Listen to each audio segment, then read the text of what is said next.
नमस्ते मंडळी, मी स्नेहा आणि story teller Sneha या आपल्या चॅनलवरती तुम्हा सर्वांचं पुन्हा एकदा स्वागत.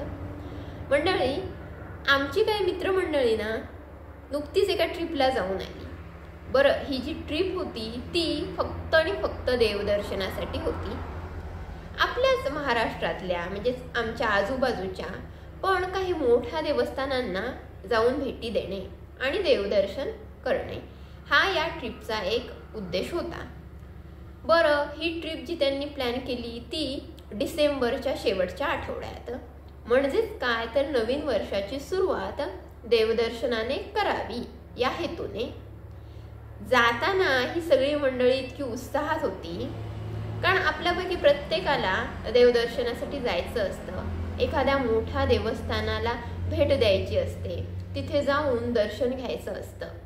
तसंच या मंडळींच्या मनात सुद्धा होतं. बरं, ही मंडळी ज्या उत्साहाने गेली तेवढ्याच उत्साहाने मात्र ही परतली नाहीत. येताना कंटाळलेली, मरगळलेली होती. का?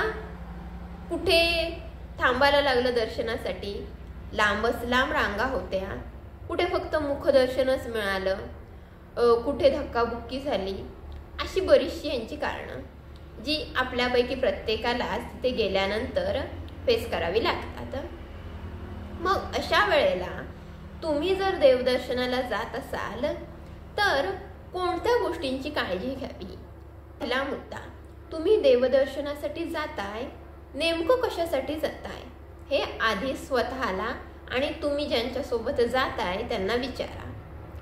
चित्तशुद्धी, मनशांती हा तुमचा उद्देश आहे की एखाद्या मोठ्या देवस्थानाला जाणे, त्या देवस्थानाला भेट देणे, तिथला परिसर पाहणे, जशी आपल्या प्रत्येकाची इच्छा असते, कुठे या देवस्थानाला जाऊया, एकदा तरी आयुष्यात जाऊ, दर्शन घेऊ, असा तुमचा फक्त हेतू आहे का चित्तशुद्धी, मानसिक शांतता वगैरे?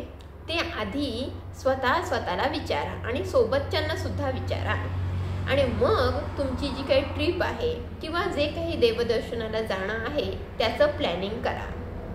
कारण तुम्ही जर या हेतूने गेलात की मी तिथे जाईन, मग मला मानसिक शांतता मिळेल, मला बरं वाटेल, तर तसं काही होत नाही. जेव्हा आपण एखाद्या मोठ्या देवस्थानाला जातो, तिथे जाऊन दर्शन घेण्याची आपली इच्छा असते, तर त्यावेळेला तिथे आपल्यासारखीच दर्शनाची वाट पाहणारी, दर्शनाची आतुरता असणारी खूप सारी लोक तिथे असतात.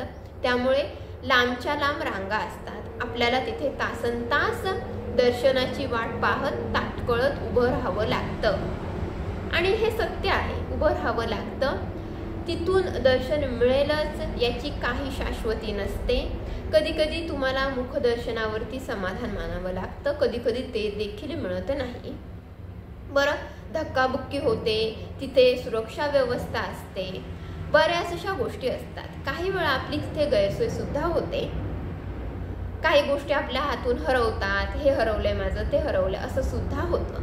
त्यामुळे तुम्ही जर तिथे जाताय, त्या परिसराला भेट देणं, तिथे जाऊन फक्त एकदा दर्शन घेणं असेल किंवा फक्त तिथे जायला मिळतं याचं समाधान आणि त्या सगळ्या आठवणी जर तुम्ही घेऊन परतणार असाल तर ठीक आहे, तुम्ही जरूर जा.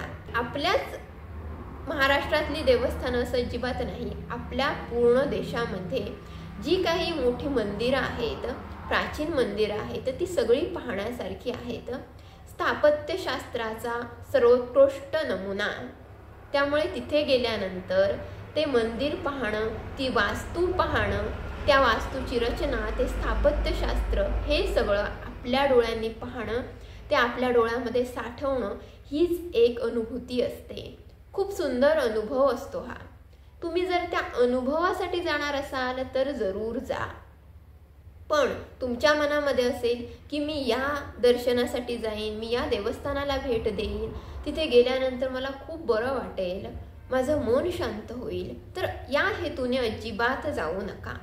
तुमचा जर हाच हेतू असेल ना, तर तुमच्या आसपास जर तुम्ही समजा ग्रामीण भागात राहत असाल तर अगदी तुमच्या गावातल्या देवळामध्ये गेलात तरी हरकत नाही, किंवा तुमच्या आसपास जिथे कुठे शांतता आहे, जिथे निसर्ग आहे आणि एखादं छोटंसं मंदिर आहे जे फार कोणाच्या परिचयाचं नाही आहे, अशा ठिकाणी गेलात ना तर ती मानसिक शांतता तुम्हाला जास्त तिथे मिळेल. चित्तशुद्धी, मानसिक शांतता, मनस्वास्थ्य या सगळ्यासाठी जर तुम्हाला जायचं असेल ना तर एखाद्या ग्रामीण भागातल्या देवळाची निवड करा. तिथे जा, तिथे तुम्ही दर्शन घ्या, थोडा वेळ त्या मंदिरामध्ये बसा. तिथे फार गर्दी नसते, कसला गाजावाजा नसतो, सुंदर निसर्ग, आजूबाजूला झाडं, खूप मोठं अंगण असतं, समोर फुलझाडं असतात, काही वेळा ही मंदिरं असतात ती कौलारू असतात आणि ती वेगळ्याच प्रकारची शांतता असते.